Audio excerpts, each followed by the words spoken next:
If you're new here, make sure you hit that subscribe button and the bell to be notified of new videos. We are talking all about The War with Grandpa, and I'm so thrilled to be talking with them because this movie wouldn't have happened if it wasn't for you all.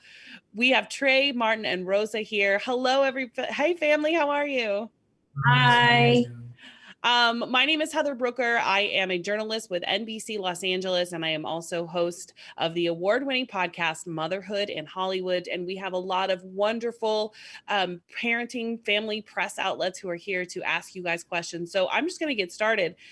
Trey, this movie really wouldn't have happened if you hadn't had the idea and really the foresight to say, I feel like this book should be a movie. So tell me about that. Yeah, so, when I first read it, I was excited to watch the movie because there's a rule in my house where I have to read the book before I watch the movie. So once I was done, I was so excited to see this movie. And when I was looking for it, I just couldn't find it. So, just to give you the gist of like the way I was thinking back then. But I was just ready to, watch the movie, sit down, eat some popcorn, celebrate.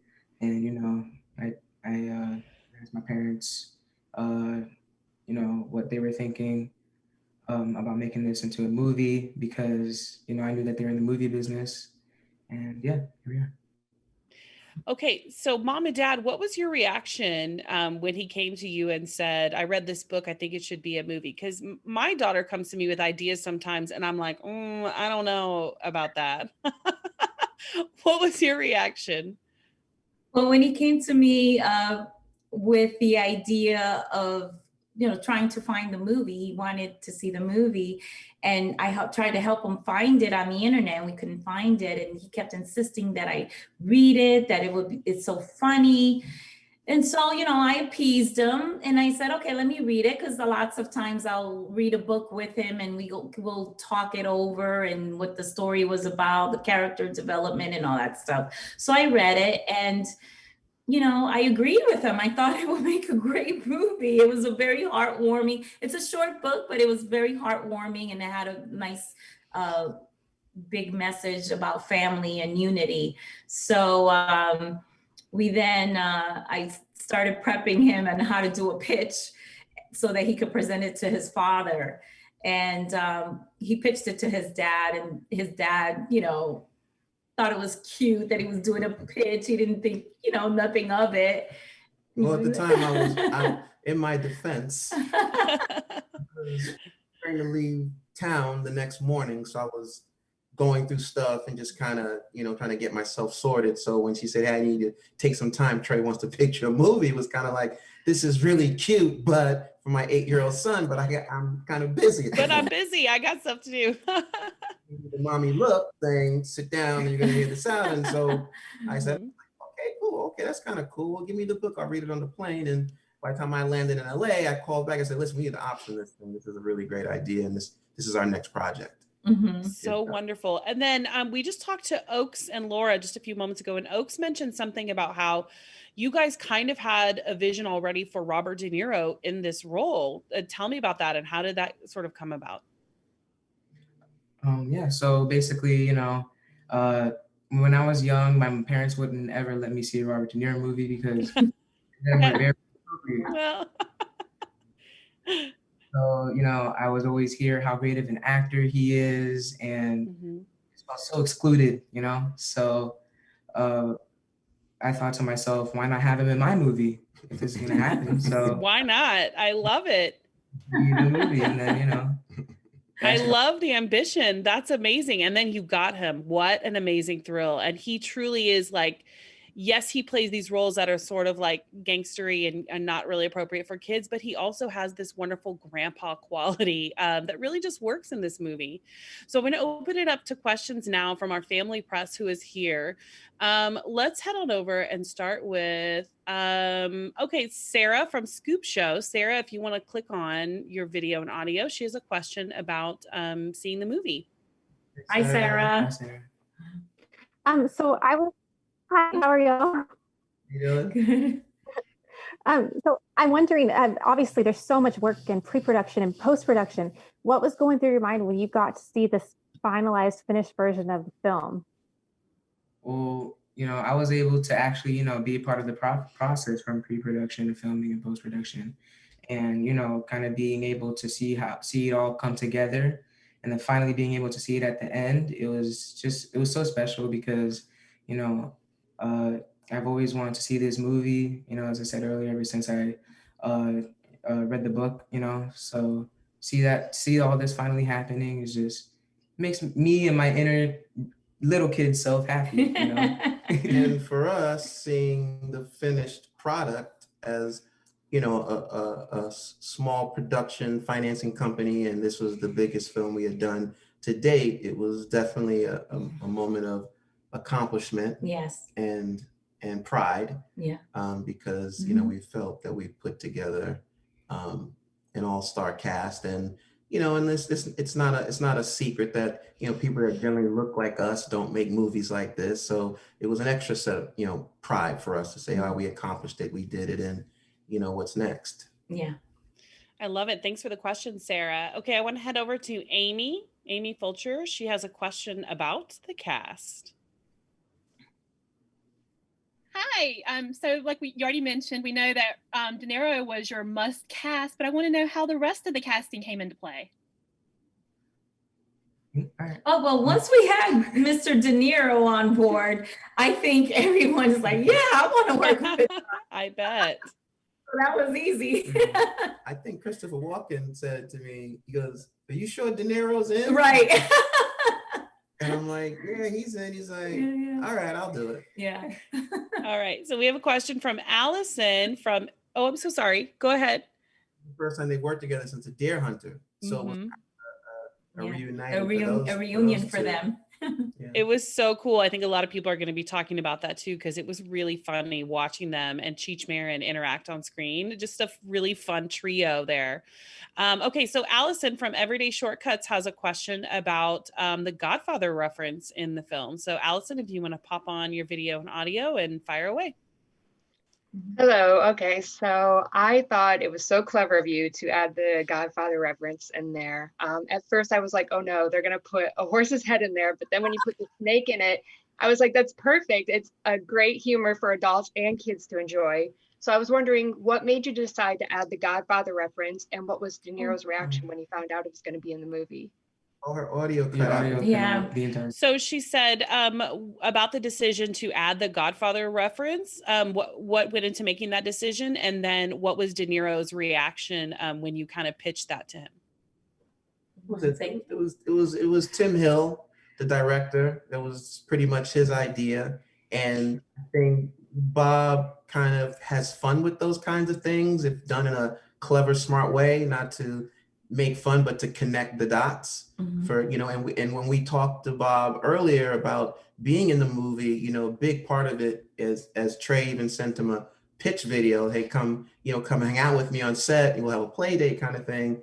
It was more so like we wanted to introduce a next generation of new fans to you, and connecting the Godfather dots, and these it's sort of its full circle. So Tim Hill gets full credit. And Trey, have you seen any of the Godfather movies yet, or is that still off the table? Just watched it this past summer. Oh, okay. All right. So he knows now. All right, let's go over to Cammie Allen. Cammie has a question about supporting your son and his vision. So Cammie, if you want to click on your audio, there she is. Hi. So as a mom myself, I have 2 boys, and I just love that both of you supported your son so much, and you enabled him to see his vision turn into a reality. What message do you hope people walk away from when they see this film?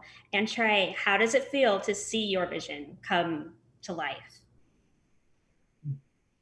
Well, I want them to know that through any sort of obstacle that you and your family may be going through, any argument, any disagreement, just know that if you truly love each other and the bond you have is truly so deep, that you will get over it and you'll be walking together, hands held, at the end of it. It's just the bond that you have with your family is special, and you need to cherish it because you don't know how long it's going to last. gonna last forever. Last forever. It's on film now. And one of the things I think is really cool about this too is that Trey, you were also like an executive producer and producer on this project. What was basically your day-to-day role in the film? Well, in pre-production, I helped out with any jokes I think would be funny from a kid's point of view on the script. I don't think any of them made it in though. The first time. The first Yeah, round? the first round. What else? For the auditions, I was there, not just when we were watching the slides, but when they came in person. You actually went to the waiting room. Yeah. and Yes, and each- brought them Yeah, I in. brought them in, each kid. introduced myself. I You were met there the for the cast that reading? first day. Yes, the reading. Mhm. And then, we started filming in Atlanta. And that was when I started kind of talking to the actors more and, getting to know them. And I had a special bond actually with the kid actors on set. It was me, That's great. T. Oaks, and JC and Isaac. And we all talked every day. We'd play video games after, we all played video games together after shooting, whenever we could at least. We always hung out with each other. That was a special bond we had. And then after post-production, and also during filming, one thing I forgot was when I was a PA some days, yeah. Yeah. Back and forth. That was fun. And one thing that his mom and I wanted to do with him and for him was we didn't want to treat him any differently than anybody who brought us source material. He basically brought us a book, he pitched it. And if you yourself or anybody watching this brought our company a book or an idea, we would bring you in, make a deal with you, we'd pay you, and we'd look to develop your project. It just so happened that our son brought us a project that we loved and we wanted to make it. So that's so great. And I do love how encouraging you are because, a lot of times as parents, we get so caught up in the day-to-day lives and, our own focus on our business that sometimes we dismiss our kids maybe in their ideas and don't take them as seriously. So it's really great that you guys did that because now it's a feature film that's going to be opening in theaters and starring Robert De Niro and this amazing cast. So that's really great and such a wonderful reminder for us parents to really be more receptive to our kids and their ideas. We have time for one more question. I'm going to head over to, is it Tati from Cool Moms Cool Tips? Go ahead and come on in and ask your question. Yes, it is. Hi. Hi. I have to thank you because really the humor, the way that the movie is done talks to families, at least very much for my family, and we're multi-generational as well. My question was, from reading the book, I know that, of course, a script has to be adapted from the book. What absolutely in the book had to be in the movie and was not negotiable to remove? Oh, I think it was the where they were fishing on the lake, where they showed a bond of, where they did have fun together and they started connecting with each other. Took a day off from the war. And took a day off from the war.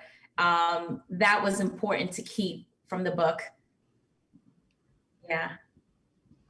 All right, so let's go in. And actually, it looks like we have time for maybe a couple more questions. Let me just pull over here.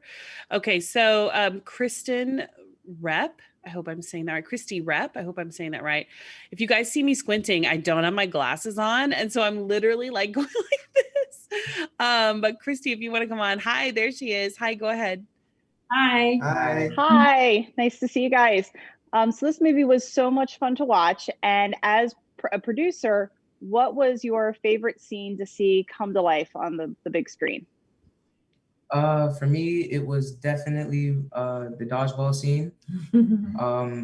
Watching that being put together when we were in Sky Zone, the type of little gimmicks that they used to make sure that the actors didn't get hurt. When they tied together the stunt doubles and, the way that they kind of mended that when they were editing it. It all looked like a very seamless process, and the type of shots that they did, the jokes, and then seeing that in the movie, it looked like you know, you had Robert De Niro doing front flips, you know, it was definitely nice to see that. What was your favorite? Awesome. Okay, and let's head on over to I think it's Tanya Lamb. Tanya has a question. If you want to pop on, there she is. Hi. Hi. So this was such a fun movie. Were there any funny bloopers on set or things that happened that maybe shouldn't have? Where we put it at the end. Yeah, we put a couple of bloopers in the end of the movie. I think it was all over the place. I think one of them that was funny was when the Bob, Christopher Walken, and Cheech Marin were tossing the bully into the dumpster. So there were a lot of takes of that, and they were having a lot of fun playing the tough role. So that was funny. Okay, and then let's head on over to Mama's Geeky. If you want to click on, hi, there she is. Fire away. Tess, I don't think your audio's on. If you want to, sorry. Try again. That's okay. Yeah, I'm just curious, Trey, is this something you would like to do again? And if so, do you have any plans, any other books you would like to turn into a movie? It's definitely something I'd like to do again. You know, I started taking filmmaking classes just that way I know actual production of it. You know, seeing how like on set, the type of shot sizes, you know, the camera framing, you know, kind of like how you direct everything and cinematography, that type of stuff. But in terms of books, there are a few books that I've been looking into that I've talked to my parents about over the past couple of years. And, you know, we're talking to Mr. De Niro about something right now. So, you know, things are still rolling. Haven't stopped. Look at you, already big time Hollywood producer. And what grade are you in? Ninth grade. Ninth grade. Oh, wow. That's amazing. That's amazing. People work for years in this town just to try to get a movie made. And you're already like, got another one lined up, one in the can with Academy Award winners. That's amazing, you guys.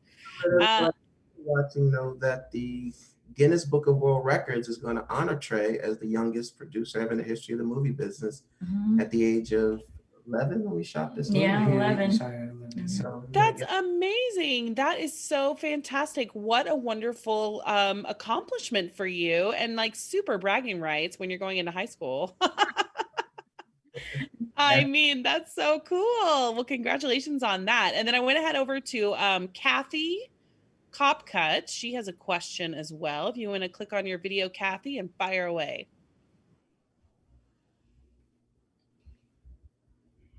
Fire away, Kathy. Fire away, Kathy. Kathy? Oh. Kathy has left the building. All right. Let's head on over to Amanda Taylor. Amanda, if you want to come on in, you have a question about the movie's expectations.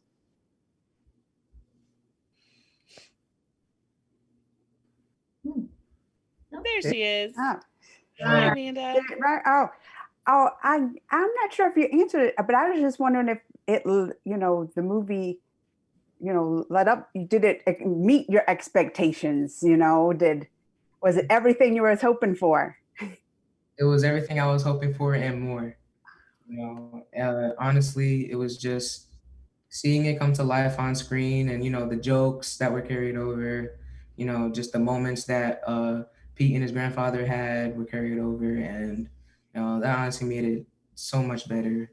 And also, you know, actually seeing it filmed, you know, just being a part of the process made it 100 times better. Seeing it come alive, you know, it just makes it all the more special when you're able to see something that you've been waiting for as a kid and being a part of since you were like a little kid. I mean, because I'm still a kid. But yeah, you know, that just makes it really special. All right, so we have another question from Angie White. Angie, if you want to jump on in and fire away. Hi. So the development process going from a book to a movie is notoriously difficult. And I was wondering if there was anything in pre-production that you found to be a speed bump or caused you a bit of a delay. Oh God, speed bumps. We have lots of speed bumps. We'll call it a tree. When we were in Toronto, when we first started filming the movie, the Georgia tax credit came out, and it was this great, awesome, fat tax credit. And when you're financing a movie of that size, it was like, wow, we can get how much more money if we go to Georgia? And then I called everybody and said, we're packing up shop. We're going to. Are you crazy? Are you crazy? It's like what, a week, 2 weeks before we start filming? Like 2 weeks before we're gonna start filming. Wow. I was like, no, listen, we're going to Georgia because 30% on everything. So just from a financing standpoint, it was well worth the trade. Yeah. That was the Oh, that's great. Thank you. That's amazing. That's a huge savings. I know Georgia, a lot of people are filming down in Georgia now because of that tax credit and because of the break that they're getting. So good for you, saving a little money. I'm all about that as well. Okay, and somebody had a question, Tati had a question about what was the video game that Peter was playing in the film? Oh, it's medieval wars. Yeah. Is it a real game? It is actually. Yeah. They're gonna be marketing it. Yeah, they're gonna. Yeah, just contact. It's from Europe, and so yeah. I remember playing it. I had a lot of fun. You know, when they were teaching the kids how to play it. That way, it looked like he really had been building that for 3 years on set. I was able to play it with them. I liked it. I liked it a lot. Yeah. And let me ask you: is there any other sequels that you guys have had in mind with this? Because I interviewed Cheech and Robert De Niro yesterday, and I had to tell them I loved the interactions between him and Christopher Walken and Robert De Niro's characters. It almost seemed like they could have their own movie. Is that something you guys have thought about at all? Any kind of sequels? Any other maybe branches off of this particular storyline that you could do? Yeah, I mean, we have been brainstorming, and we love that trio so much.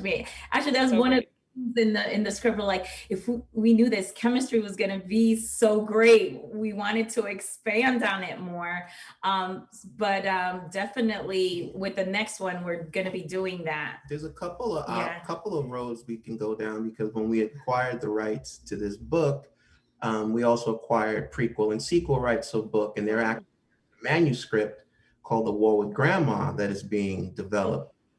As an immediate sequel, we already started working on the sequel called The World War with Grandpa, which Bob and Jane try to get married in London, whereas we know that in the movie she represents her granddaughter can be a pain in the butt too. Mm-hmm. We're developing that storyline. And let me ask you about opening up in theaters. Is there any hesitation that you guys had in making that decision to open up in theaters right now? That's something we haven't really talked about.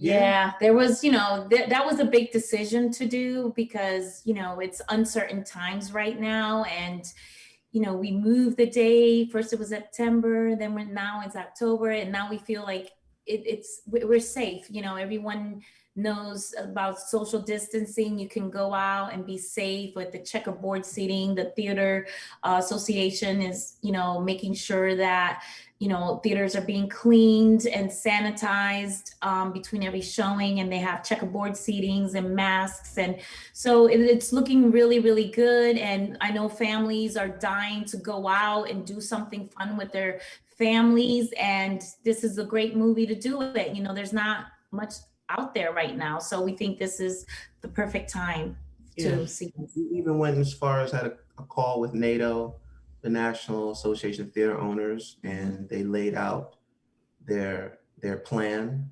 for reopening safely, and it made a lot of sense to us. Mm-hmm. So protocols are in place, and we hope people adhere to the protocols and go back, go see a movie. Yeah, that's fantastic. Well, it sounds like you guys have done your due diligence and your research, and this movie is going to open up in theaters on October 9th. We appreciate your time, Trey, Martin, and Rosa, and congratulations again on the film. And thank you to all of our bloggers who joined us here, our family press bloggers who joined us.